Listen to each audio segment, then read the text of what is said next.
Olá, minha gente.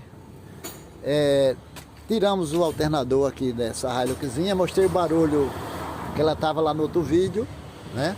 E aí, para vocês terem uma ideia, olha o rolamento. Ele desmanchou aqui, ó, a vedação, gente, olha.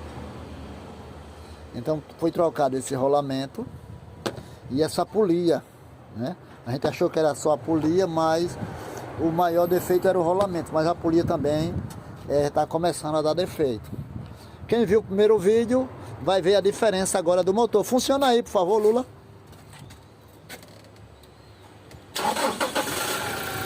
Olha. Quem viu primeiro, quem não viu quiser comparar lá. E aqui gerando direitinho, ó.